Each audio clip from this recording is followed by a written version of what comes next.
Hi guys, are you facing the problems for kit settings in bioanalysis of pathological laboratory? Here in this video, I will solve all your queries regarding for kit setting. Hi guys, welcome to my YouTube channel. In this video, we will see how to set uric acid kit in every semi-bioanalyzer. Before proceeding for the uric acid kit setting, I will show its clinical significance and why doctors refer to diagnose the uric acid test. The clinical significance of the uric acid is as it is the normal waste products when our body breaks down chemicals which is called as the purines. Purines are the substances found in our body blood cells and also in some foods. If our body makes large amount of uric acid and it is not released from urine, then it makes the crystals that forms in our joints which is called as the gout. Gout is the form of the arthritis which is a painful inflammations in the joints. Next we will come for the symptoms. So the symptoms are sharp pain in abdomen, back pain, blood in urine, nausea, vomiting, kidney diseases, etc. And further we will see about its normal values. For the male it is 3.4 to 7.0 mg per dl and for the female it is 2.4 to 5.7 mg per dl. Now we will proceed for the kit settings in semi-bioanalyzers by the manufacturer Perfexn. Before setting for this kit in the semi-bioanalyzer, we have to switch off the analyzer 10 minutes so that all the software program will be set in the analyzer. Now we will see how to set the uric acid kit in the semi-bioanalyzer from the Perfexn company.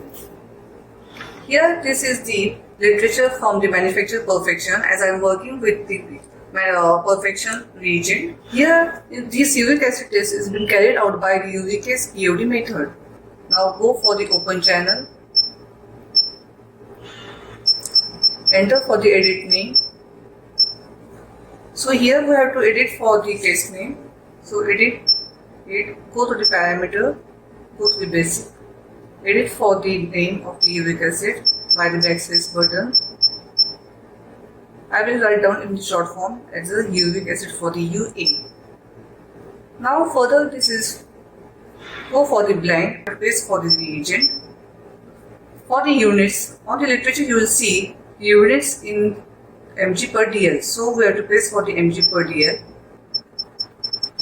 Now for the reagent volume, here on the literature you will see the reagent volume is 1 ml. So we have to place for the 1 ml, that is 1000 microliter. And for the sample volume, in the sample volume it is 25 microliter. So enter for the 25 microliter.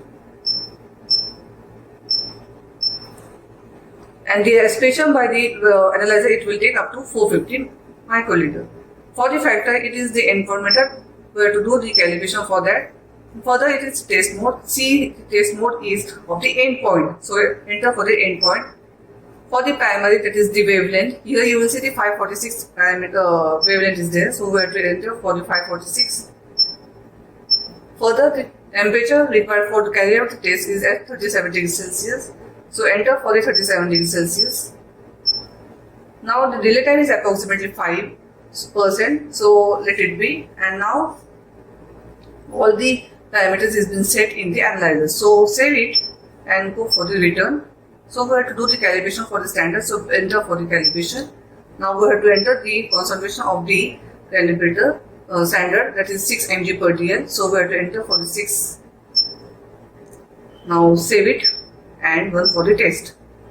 Before proceeding for the test, I will tell about the linearity of the reagent. It is 25 mg per dl.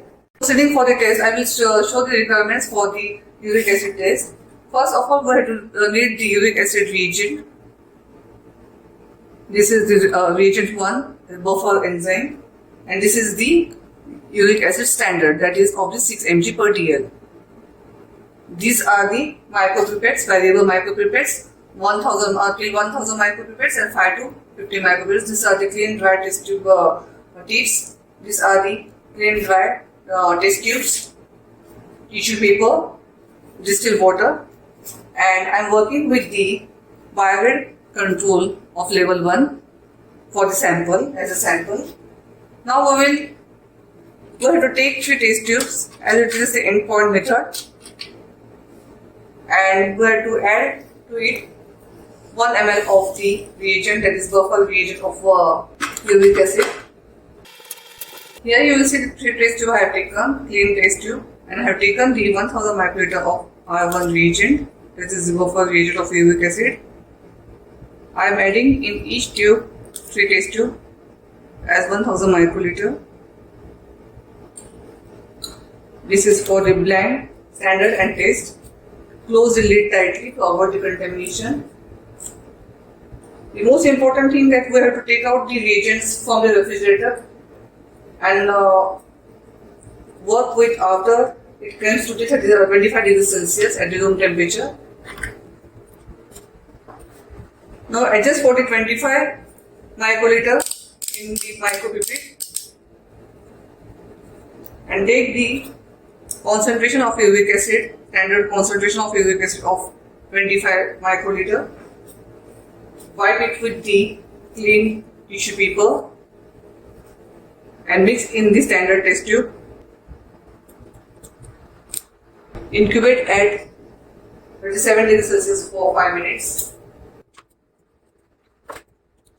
Now I am taking the biorate control of level 1 as a taste sample. Wipe it out, the excess amount, and mix into sample test tube. Mix it well and incubate for the 5 minutes. Now on the screen you will see they have given for the aspiration for the distilled water, aspirated distilled water.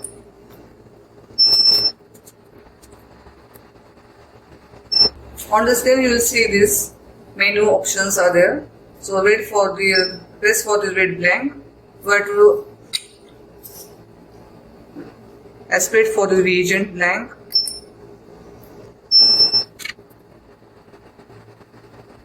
Measure the absorbance of the reagent, that is 0.018.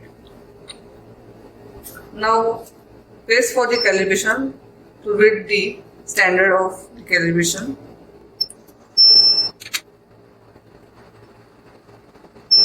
Here on the screen you will see the absorbance of the standard is 0.143 and the factor is 42.10. Okay for this. Now we have to aspirate for the sample as I have taken the biorate control of level 1. Here on the screen you will see the reading of the biorate control. 1 is at 5.33 and here I will show the biorate control sheet. As I have taken the biorate control of level 1, this is the target for 5.45 and the target range is 4.59 to 6.31 and our range has been in the target value.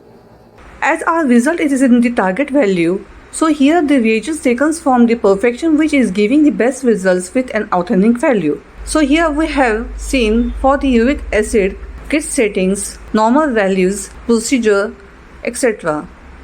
So if you have any query, drop in the comment box, and if you like the video, please share and subscribe to my YouTube channel.